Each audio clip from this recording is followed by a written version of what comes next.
কোরআন কারীমের 25 নম্বর পারা, কোরআন কারীমের 43 নম্বর সূরা।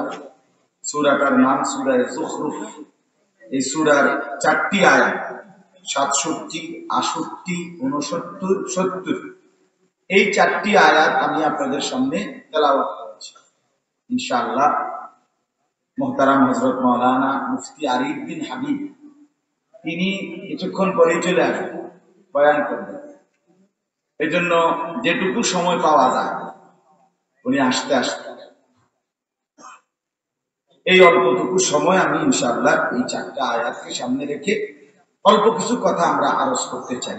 আল্লাহ তাআলা আমাদেরকে তৌফিক দান করুন। আল্লাহ পাক রব্বুল আলামিন ইরশাদ করছেন, আল আখিল্লাউ ইয়াওমাইদিন বা'দুহুম লিবা'দিন আদুউন ইল্লাল মুত্তাকিন। আল্লাহ তাআলা এই 67 নম্বর আয়াতে বলতেছেন, দুনিয়ার মধ্যে যত বন্ধুত্ব আছে, আল আখিল্লাউ অর্থ হলো বন্ধুগণ, পরস্পরের মধ্যে যত বন্ধুত্ব আছে সমস্ত বন্ধুরা ইয়াউমাইদিন সেদিন কিয়ামতের দিন হয়ে যাবে বা'দুহুম লিবা'দিন আদুউন একে অপরের শত্রু। বন্ধুগণ দুনিয়ার বন্ধুত্বপূর্ণ যারা বন্ধু, একজন আরেকজনের বন্ধু, এই বন্ধুরা সেদিন কবর, হাসর, আখিরাতে হয়ে যাবে বা'দুহুম লিবা'দিন আদুউন একে অপরের শত্রু। আদুউন মানে শত্রু, শত্রু হয়ে যাবে। ইল্লাল মুত্তাকিন, তাহলে দুনিয়ার বন্ধুত্ব কি মোটেই টিকবে না? তো আল্লাহ তাআলা বলেন হ্যাঁ টিকবে। কবরে, হাসরে, আখিরাতে ওই বন্ধুত্ব টিকে থাকবে, বন্ধুত্বই থাকবে, শত্রু হবে না তাদের মাঝে যারা ছিল মুত্তাকি, যাদের বন্ধুত্ব সম্পর্ক তাকওয়ার ভিত্তিতে, তাকওয়ার ভিত্তিতে, ঈমান আমলের ভিত্তিতে, আখিরাত পরকালের ভিত্তিতে একজন আরেকজনের সাথে সম্পর্ক ছিল এই উদ্দেশ্যে যে একে অপরকে আখিরাতের পথ দেখাবে, নেক কাজের পথ দেখাবে। স্বামী স্ত্রীর সম্পর্ক সেটাও গভীর বন্ধুত্ব। তো স্বামী স্ত্রীকে নেক কাজে, আখিরাতের বিষয়ে উৎসাহিত করে, স্ত্রীও স্বামীকে নেক কাজে উৎসাহিত করে, ঈমান আমলের আখিরাত পরকালের দিকে সহযোগিতা করে। এই যে একে অপরের এই সহযোগিতা, তাকওয়ার সম্পর্ক, আল্লাহ তাআলা বলেন এই সম্পর্কটা টিকে থাকবে কবরেও, হাসরেও, আখিরাতেও, জান্নাতেও। এরা বন্ধুই থাকবে, স্বাভাবিক চলমান বন্ধুত্ব। যুবক হোক, বৃদ্ধ হোক, জীবন চলার পথে যার সাথে যার সম্পর্ক, এটাও যদি হয় একে অপরের প্রতি আখিরাত পরকালের ব্যাপার, আখিরাত পরকালের বিষয়ে। সমবয়সী বন্ধু একজন আরেকজনকে নামাজের কথা মনে করায়, একজন আরেকজনকে চরিত্রের কথা মনে করায়, একজন আরেকজনকে গুনাহ থেকে বাঁচবার প্রেরণা দেয়। দোস্ত তুই আমরা একসাথে চলি, এত বড় মিথ্যা কথাটা কেন বলবি? দোস্ত আমরা একসাথে এত বড় চুরি কেন করলি? কেন তুই জুয়ার আড্ডায় যাও? কেন তুমি মদের আড্ডায় যাও? এই মনে করেন এরকম গুনাহ থেকে বাঁচাইতে চায়, নেক কাজে উৎসাহিত করা। চলো না নামাজ পড়ি, চলো ওলামায়ে কেরামের কথা শুনি, চলো কোরআনুল কারীম তেলাওয়াত করি। এই মনে করেন এরকম যত কিছু নেক কাজের সহযোগিতা, সম্পর্ক, আন্তরিকতা, আল্লাহ তাআলা বলেন এই বন্ধুত্ব এটা কোনোদিন শেষ হবে না, কবরেও না, হাসরেও না, দুনিয়াতেও না, একেবারে আখিরাতেও না, জান্নাতেও না। কিন্তু গুনাহের কাজের বন্ধুত্ব বিরিয়ামের মেসলাইক না, এই যে সম্পর্ক, বুঝলেন না? মতো এর আগের বার কি আপনারা দুনিয়া ছিলেন, তখন হঠাৎ ফিরতে উঠলেন,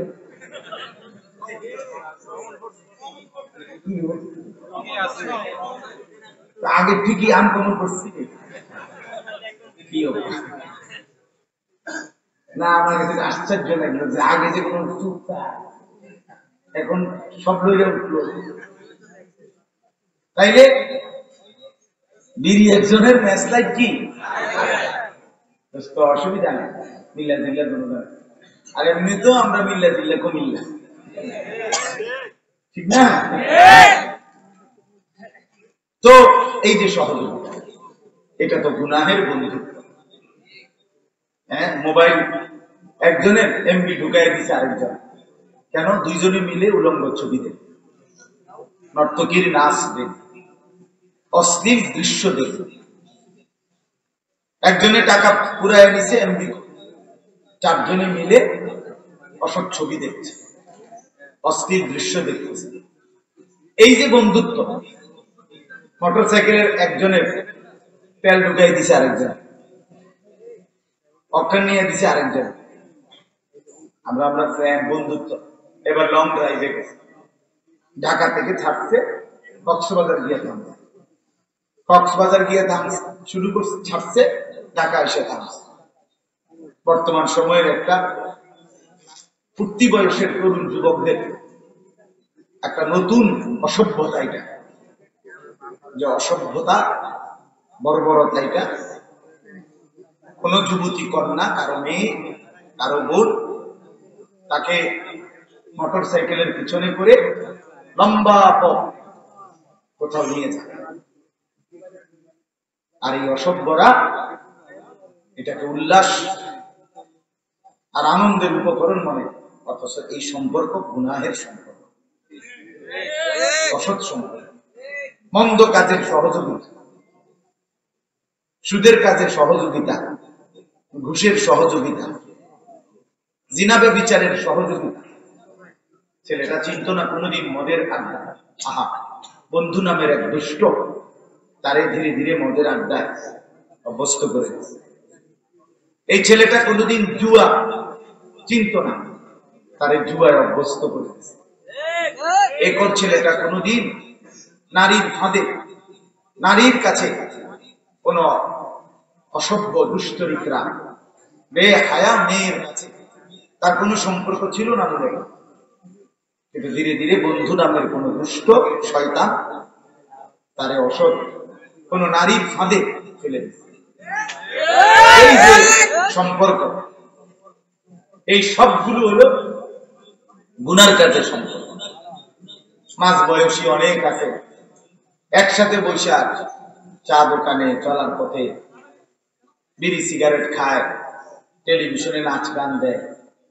এই হিসাবে ওনাদের মধ্যে সম্পর্ক সবসময় বিকাল টাইমটা ওনারা একসাথে চা দোকানে আড্ডা মারে, একসাথে বিড়ি সিগারেট খায়, একসাথে টেলিভিশনে নাচ গান দেখে, একসাথে বৈশাখ 5 জন 7 জন বিড়ি খাইতে খাইতে 14 গোষ্ঠীর যত বদনাম গীবত বসে বসে করে। এই সম্পর্ক, এটাও গুনার সম্পর্ক, ঠিক কিনা বলেন? এটাও কি গুনাহের বন্ধুত্ব, আন্তরিক গুনার কাছে।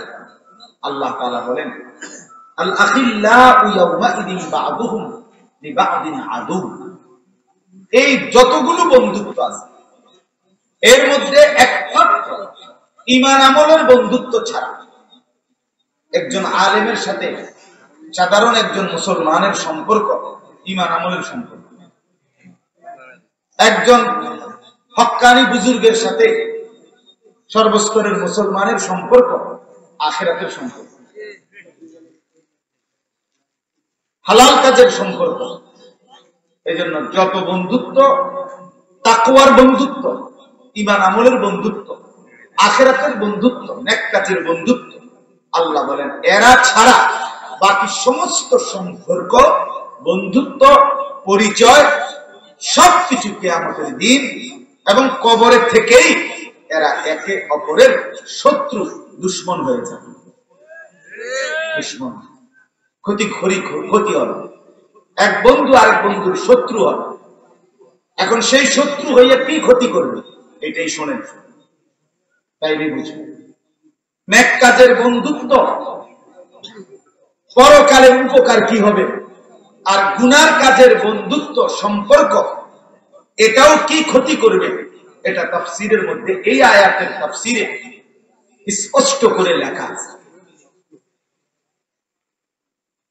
হযরত আলী রাদিয়াল্লাহু তাআলা আনহু বলেন, আলী রাদিয়াল্লাহু তাআলা আনহু এই আয়াতের তাফসীরে ব্যাখ্যা করছেন, দুনিয়ার মধ্যে দুইটা বন্ধুত্ব, একটা হলো নেক কাজের বন্ধুত্ব, আরেকটা হলো গুনাহের কাজের কি বন্ধুত্ব। হযরত আলী রাদিয়াল্লাহু তাআলা আনহু বলেন, প্রথমত নেক কাজের দুই বন্ধু, এই দুই বন্ধুর মধ্যে একজন ইন্তেকাল করছে, মারা গেছে, তাকে কবরে দাফন করা হলো। এখন মুনকার নাকির ফেরেশতা এসে তাকে তিনটা প্রশ্ন করবে, প্রশ্নের জবাব সে ঠিক মতো দিতে পারবে। আল্লাহ তাআলার পক্ষ থেকে তখন ফেরেশতাদেরকে বলা হবে, ওয়াফতাহু লাহু বাবান ইলাল জান্নাহ, আমার এই নেককার বান্দার জন্য কবরে তার সামনে জান্নাতের দরজা খুলে দাও। এই লোকটা জান্নাতের দরজা যখন খুলে দিবে, জান্নাতের দৃশ্য নাজ ও নিয়ামত সচক্ষে দেখবে। আর আল্লাহর পক্ষ থেকে ফেরেশতারা তাকে বলবে, হাদা মাকআদুক, এটাই তোমার ঠিকানা, এটাই তোমার আগামী দিনে গন্তব্যস্থল, এখানেই তুমি ঢুকবা যাবা। কথাটা খেয়াল করেন ভাইয়া, নওজোয়ান তোমরাও খেয়াল করো। দোস্ত আমার, কিছুক্ষণের জন্য ডানে বামে তাকাইও না ভাই, পাশের ছেলেটার সাথে কথা বলো না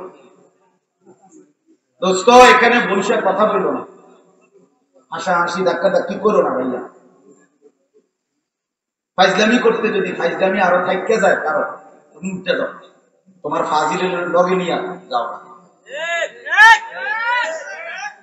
তোমার যদি আরো ফাইজলামি বাকি থাকে, যেই ফাজিলের লগে তুমি ফাইজলামি করবা, পরে লইয়া উঠতে দাও, বলে দোস্ত আয়, আমার বাকি আছে আর কাজ,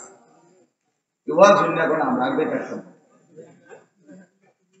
একটা কত ভালো ভালো হুজুর আইছে জীবনে দেখছি, কত শরীর ওলা মোটা তাজা হুজুর আইসে গেছে, আমার লড়াই কাটছে না।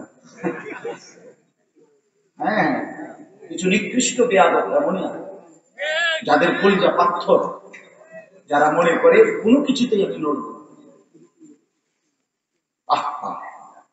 এটা দুর্ভাগ্য, যার দিল নড়ে, বাপ বিশ্বাস করে, এটা দুর্ভাগ্য। ছেলেরা, এটা দুর্ভাগ্য ভাই, এত অল্প বয়স, 16 বছর 17 18 বছরে কলিজা যদি এত পাথর হয়ে যায়, 40 বছর পরে তোমার দিল কি? মাত্র 16 বছর 18 বছর, এখনই তোমার শরীর মন আল্লাহর নাফরমানির উপরে এত শক্ত হয়ে গেল। হায় হায় বদনসিব, এরপরে কই যাবে? 30 বছর পরে কি হবে? আমি তো এই জন্য প্রতিদিন বলি, 16 বছরের 14 বছরের 18 বছরের যে ছেলেটা খোদার 365 দিন, 1 বছর টানা, এত বড় একটা বছর খোদার 365 দিনে কোনদিন ফজরের নামাজ পড়ে না, মুসলমানের ঘরে ঘুমাই না, বাপ মা জীবিত, 16 বছর 18 বছর 17 বছর 14 15 বছর বয়স, অথচ একদিনও ফজরের নামাজ পড়ে না, এত বড় জানোয়ার মুসলমানের বাচ্চা কেমন হয়? তার মা কেডা, তার বাপ কেডা? এই অসভ্য কোন মার ঘরে জন্ম নিল? মুসলমানের বাচ্চা এত বড় জানোয়ার হলো,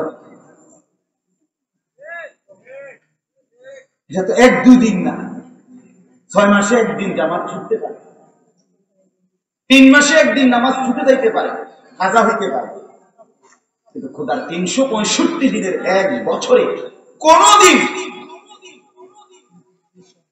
ফজরের নামাজের ওয়াক্ত জীবনে তার আসে না, পড়েই না কোনদিন, জানেই না ফজরের ওয়াক্ত। আরে মানুষের বাচ্চা কেমনে এরূপ হয়? মুসলমানের বাচ্চা এমন হয়?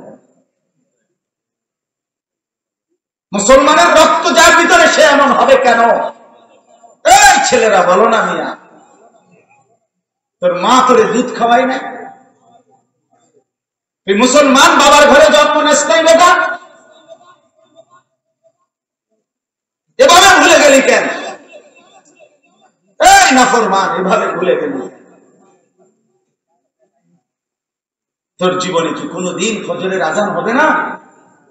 খবিস, আল্লাহ রাসূল সাল্লাল্লাহু আলাইহি সাল্লাম বলেছেন যে ফজরের নামাজ পড়ে না সে খবিস।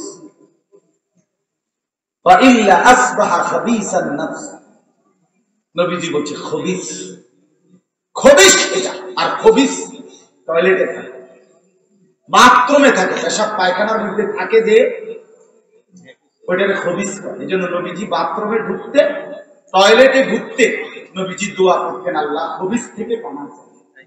বলতেন কিনা, আল্লাহুম্মা ইন্নী আউযু বিকা মিনাল খুবুসি ওয়াল খাবা'থ, আল্লাহ খবিস থেকে পানা চাই। এই জন্য ফজরের নামাজ দিয়ে পড়েন, এটা খবিস, এটা খবিস। যেই পড়েন, জওয়ান হোক, বুড়া হোক, পুরুষ হোক, নারী হোক, এটা খবিস। এই জন্য বললাম বাপ, দিল এমন যেন মরে না যায়, এত শক্ত যেন দিন না হয় যে কোনো দিন মনেই পড়ে না। ওয়ালা তাকুনু কাল্লাযীনা নাসুল্লাহ ফাআনসাহুম আনফুসাহুম উলাইকা হুমুল ফাসিকুন। রব্বুল আলামিন বলে, আমার মুমিন বান্দা তুমি এমন হইও না। কেমন? কাল্লাযীনা নাসুল্লাহ, যারা আমি আল্লাহকে দীর্ঘদিন ভুলে গেছে। আল্লাহ বলেন, বান্দা অনেক দিন যদি আমাকে ভুলে যাও, ফাআনসাহুম আনফুসাহুম, একদিন আমি তোমার নিজেকেই তোমার থেকে ভুলিয়ে দেব। একদিন তোমার আর নিজের পরিচয় মনে থাকবে না, তুমি নিজেকেই ভুলে যাবা। তোমার আর কোনোদিন মনে পড়বে না তুমি মুসলমান, তোমার আর কোনোদিন মনে পড়বে না তুমি মরবা, তোমার আর কোনোদিন মনেই পড়বে না তোমার কবরে প্রশ্ন হবে, তোমার আর কোনোদিন মনেই পড়বে না তোমাকে কবর থেকে হাসরের ময়দানে উঠতে হবে, তোমার আর কোনোদিন মনেই পড়বে না তোমার আমলনামা লেখা হচ্ছে, তোমার আর কোনোদিন মনে পড়বে না তোমার জিন্দেগীর আমল মিজানের পাল্লায় ওজন হবে, এটার মনেই পড়বে না তোমাকে ফুল সিরাত পার হইতে হবে। হ্যাঁ, এটা লানত, আল্লাহর অভিশাপ। আল্লাহ তাআলা বলে, তুই আমারে অনেকদিন ভুলে গেলি না ফরমান, ঠিক আছে, এবার আমি তোকেই ভুলাই দিলাম। আমরা অনেক সময় কথায় কথায় বলি, এমন পীড়া দিন তোর বাপের নাম ভুলে যাবে, বলে কি না, তোর 14 গোষ্ঠীর নাম ভুলে যাবে। আল্লাহ বলছে, নাফরমান তুই আমাকে ভুলে গেলি না, 1 বছরও মনে পড়লো না, 6 মাসেও মনে পড়লো না, ঠিক আছে, আমি তোরে তোর আত্মপরিচয়, তোর বংশ পরিচয়, তোর রক্তের পরিচয়, তোর জন্মের পরিচয় ভুলে যাবে। এরপরে শুধু খাবি, ঘুমাবি, নারীর পিছনে ঘুরবি, আর জন্তু আর জানোয়ারের মতো দুনিয়া উপভোগ করবি। বেনামাজি সন্তান, মনে রাখো, কুত্তাও দুনিয়া ভোগ করে, রাস্তার কুত্তা দুনিয়া ভোগ করে বেটা, কুত্তার ঘরেও বাচ্চা হয়, কুত্তাও ঘুম যায়, কুত্তাও খায় না। যৌন চাহিদা, যৌন চাহিদা কুকুরেরও পূরণ হয়, এটা আহামরি কিচ্ছু না, আহামরি কোনো বিষয় না। যৌন চাহিদা পূরণ হলো, পেটের ভোগ খাবার চাহিদা পূরণ হইল, লজ্জাস্থানের চাহিদা পূরণ হইল, খালাস, জিন্দেগি ফুর্তিতে। হ্যাঁ, এক এক ছেলে চলাফেরা দেখলে বোঝা যায়, এটা হিসাবে হইল যে আমার যেহেতু লজ্জাস্থানের যে চাহিদা, নারী দেখে মজা পাওয়া, উলঙ্গ ছবি দেখে মজা পাওয়া, অস্থির দৃশ্য দেখে মজা পাওয়া, এটা যেহেতু অর্জন হইতেছে। আর আমার বাপের ইজ্জত আছে না নাই, মার ইজ্জত থাকবে, আমার বংশের ধর্মের ইজ্জত আছে না নাই, এটা আমার দেখা নাই। আমার তো শাহওয়াত পূরণ হইতেছে, আমার তো শরীর চাহিদা পূরণ হচ্ছে।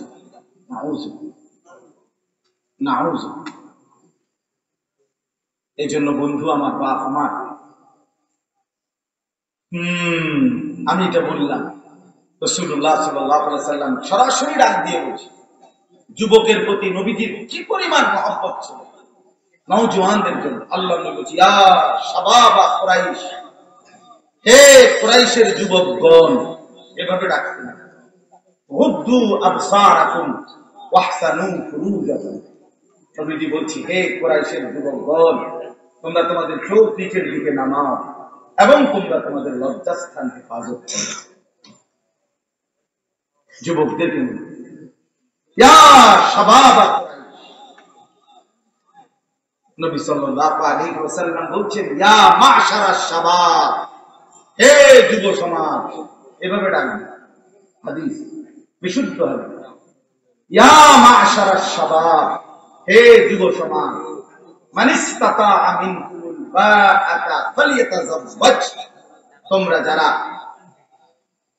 শারীরিকভাবে এবং আর্থিকভাবে বিবাহ করার সামর্থ্য হয়েছে, তোমরা দেরি করো না, জলদি বিয়ে করে ফেলো। বিবাহ লজ্জার বিষয় না, জিনা লজ্জার বিষয়। কথা বলেন না? বিয়ে কোনো গুনাহ না, পরের মেয়ের পিছনে হাঁটা এটা গুনাহ। বিয়ে না জায়েজ না, বিয়ে আল্লাহ তাআলার হুকুম, রাসূলুল্লাহর সুন্নাহ, বিয়ে ইবাদত। নবী সাল্লাল্লাহু আলাইহি ওয়াসাল্লাম বলেছেন, স্বামী স্ত্রীর মিলন, স্বামী স্ত্রী মিলিত হওয়া, জৈবিক চাহিদা পূরণ করা, এটা পুরাটা আল্লাহর রাস্তায় সাদাকার সওয়াব। ওয়া ফি বুদ'i আহাদিকুম সাদাকা, রাসূলুল্লাহ সাল্লাল্লাহু আলাইহি ওয়াসাল্লাম। এটা লজ্জা না, এটা অপমান না, এটা বেইজ্জতি না। নবী সাল্লাল্লাহু আলাইহি ওয়াসাল্লাম উৎসাহিত করছে, কোরআনে আছে, ওয়া আনকিহুল আয়ামা মিনকুম, তোমরা তোমাদের অবিবাহিতদেরকে বিবাহ করাও।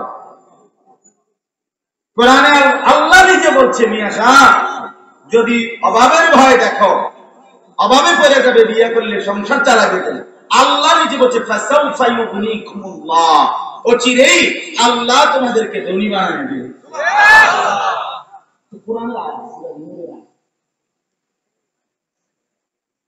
হযরত ওমর রাদিয়াল্লাহু তাআলা আনহু তিনি বলতেন,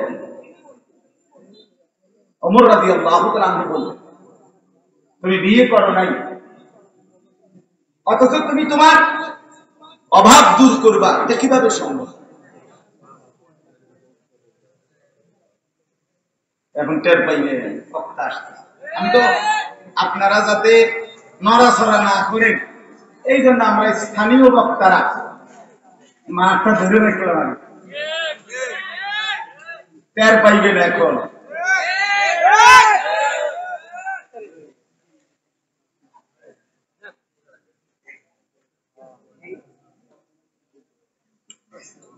মাশাআল্লাহ, নাম বলার কোন দরকার আছে নি? হাসিটাই তো বলে দিছে কে না?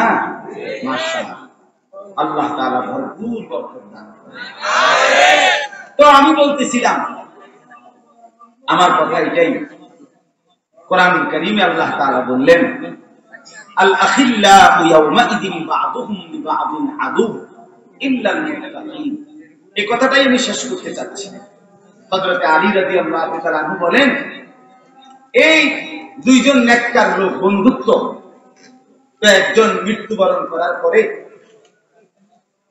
আল্লাহ তাআলা যখন বলবে ফেরেশতাদেরকে তার জন্য জান্নাতের দরজা খুলে দাও, তখন এই লোকটা জান্নাত দেখে নিজের জান্নাতের অবস্থান বুঝে সাথে সাথে তার দুনিয়ার সেই বন্ধুর কথা মনে পড়বে এবং বলবে সাথে সাথে আল্লাহর কাছে দোয়া করে, আল্লাহ, আমার অমুক নামে একটা বন্ধু ছিল, এই বন্ধুটা আমাকে দিবা ঋষি রাত দিন নেক কাজে, আখিরাতের কাজে, ঈমান আমলের কাজে উৎসাহিত করত, অনুপ্রেরণা দিত। বিনিময়ে আজকে আমি নেক আমল করে কবরে আসছি, আর আমার জান্নাতের ঠিকানাটা আমি দেখতে পাইলাম। আপনার কাছে ফরিয়াদ, আপনি আমাকে, আমার সেই বন্ধুটাকে মৃত্যু পর্যন্ত হেদায়েতের উপরে রাখেন এবং আমার মতো কবরেও এমন জান্নাতের দৃশ্য তাকে দেখাইলেন। আল্লাহ তাআলা তখন সরাসরি বলবে এই কবরের বান্দাকে, হে আমার বান্দা, অচিরেই আমি তোমার সেই বন্ধুকে এই কবরে তোমার সাথে এমন অবস্থায় দেখা করাবো যখন তোমরা দুইজন, তুমি তোমার বন্ধুকে দেখে শুধু হাসবা, মোটেই কাঁদবা না। সাথে সাথে হযরত আলী রাদিয়াল্লাহু তাআলা আনহু বলেন, দুনিয়ার মধ্যে যেই দুই বন্ধুর মধ্যে সম্পর্ক ছিল গুনার সম্পর্ক, নাফরমানের সম্পর্ক, ওই যে বললাম বিড়ি একজনের, মেসলাইট আরেকজনের, মনে আসেনি? মোটরসাইকেলের একজনের অর্কেন ঢুকাই দিছে আরেকজনের, মোবাইল একজন এমবি দিছে আরেকজন, এই যে সম্পর্ক। বুঝতে আমি আছি না, আমি থাকতে ফ্রেন্ড, বন্ধু বন্ধুর জন্য যদি আমরা কিছু না করতে পারি, আমার টাকা যদি তোর উলঙ্গ ছবি দেখার জন্য খরচই করতে না পারি, তোর মোবাইলে যদি এমবি দিতে না পারি, তাহলে আমার বন্ধু কি আছে? একসাথে চলি আমরা, তুমি জুয়া খেলবা, আমি টাকা দিতে পারতাম না, তাহলে আর ফ্রেন্ড হলাম কেন? বুঝেন না কথা? একসাথে তুমি চলি ফিরি, তুমি নেশা করবা, আমি টাকা দিতে পারতাম না কেন? আমরা বন্ধু না? এই নাফরমানির বন্ধুত্ব। এদের দুইজনের একজন মৃত্যুবরণ করলো, কবরে গিয়ে প্রশ্নের জবাব দিতে পারলো না। আল্লাহর পক্ষ থেকে বলা হবে আমার নাফরমান বান্দার জন্য জাহান্নামের দরজা খুলে দাও। এই নাফরমান জাহান্নামের দৃশ্য দেখে যখন বুঝবে এটাই তার জাহান্নাম, তখন সে মনে পড়বে ওই অসৎ বন্ধুর কথা। তাফসীরে লিখছে এই লোকটা তখন ওই আল্লাহ তাআলার কাছে দোয়া করবে, এই নাফরমান আল্লাহর কাছে কবরে দোয়া করে বলবে, আল্লাহ, আমার একটা বন্ধু ছিল যে দিবানিশি আমাকে গুনাহের কাজে, মন্দ কাজে উৎসাহিত করত, সহযোগিতা করত, এমনকি এই আখিরাত হবে না, কবর হবে না, আপনি মাওলার সামনে যেতে হবে না, এটাই আমাকে দিবানিশি বলতো মাওলা। আজকে তারই প্ররোচনায়, তারই উৎসাহে আমি দিবানিশি গুনাহের কাজ করে আজ আমি এই অন্ধকার কবরে জাহান্নামের দৃশ্য দেখলাম এবং আমি বুঝলাম এই জাহান্নাম আমার ঠিকানা। অতএব মাওলা, আপনার কাছে ফরিয়াদ, আপনার কাছে আরজি, আমার সেই অসৎ বন্ধুকে আপনি মৃত্যু পর্যন্ত হেদায়েত দিয়েন না, তারেও আপনি নাফরমানি অবস্থায় মৃত্যু দিয়েন এবং এই কবরে এনে আপনি তাকে আমার মতো পরিণতি করাইয়া এই জাহান্নাম দেখাইলেন। তখন আল্লাহ তাআলা বলবেন, হে বান্দা, অচিরেই তোমার সেই নাফরমান বন্ধুকে আমি তোমার সাথে একই পরিণতিতে, এই অবস্থাতেই তোমার সাথে সাক্ষাৎ করাবো। নাউযুবিল্লাহ। কথা আমার শেষ বাপ। অতএব আজকের এই যুব সমাজ, নওজোয়ান সাথীরা, দোস্ত আমার, বন্ধু আমার, প্রিয় ভাই আমার এটা ফরিয়াদ, আমার এটা আহ্বান, তুমি নিজেও নষ্ট হইও না, তুমি কাউরে নষ্ট করো না, তুমি কাউরে চরিত্রহীন বানাইও না, তুমি কাউকে মদ, জুয়া, জিনা, ব্যভিচারের আড্ডায় নিও না, তুমি কারো জিন্দেগি বরবাদ করো না, আখিরাত নষ্ট করো না, বরং সবাই মিলে একে অপরকে নেক কাজের প্রতি উৎসাহিত করি। আজকের যুবকরা আলহামদুলিল্লাহ অনেক মেহনত করে, আমি সব জানি, শুনছি, এবং আমি এই গ্রাম সম্পর্কে, এই গ্রামের সার্বিক হালাত সম্পর্কে বিস্তারিত জানি, ইতিপূর্বে বারবার আসছি। অতএব যেই যুবকরা, আজকে নওজোয়ানরা এত সুন্দর, বাংলাদেশের শ্রেষ্ঠ, আমি আগেই বলছি, আমাদের মুহতারাম হযরত মাওলানা মুফতি আরিফ বিন হাবিব, তিনি আসবার আগেই আমি যাবার আর আপনাদের কাছে বলেছি, উপযুক্ত এই তিনজন প্রখ্যাত বুজুর্গ, বর্তমান সময়ের সকলের শ্রদ্ধেয়, প্রিয়, আস্থাভাজন আলেমে দ্বীন, ওনাদেরকে এনে আনবার চেষ্টা করছে নওজোয়ান ছেলেরা। আল্লাহ তাআলা তাদের এই মেহনত, তাদের এই চেষ্টাকে সর্বোত্তম বিনিময় দান করেন। বাকি যুবকরাও তাদের থেকে শিক্ষা নিয়ে সবাই মিলে এলাকা, সমাজ, গ্রাম, পাড়া, মহল্লা, উত্তম আখলাক দ্বারা, উত্তম জিন্দেগি দ্বারা গড়বার চেষ্টা করি, একে অপরকে ঈমান আমলের কাজে, আখিরাতের কাজে উৎসাহিত করি। আল্লাহ তাআলা আমাদেরকে তৌফিক দান করেন, কবুল করেন। সকলেই বলেন আমিন। সুবহানাল্লাহি ওয়া বিহামদিহি, সুবহানাকাল্লাহুম্মা বিহামদিকা, আশহাদু আল্লা ইলাহা ইল্লা আনতা, আস্তাগফিরুকা ওয়া আতুবু ইলাইক।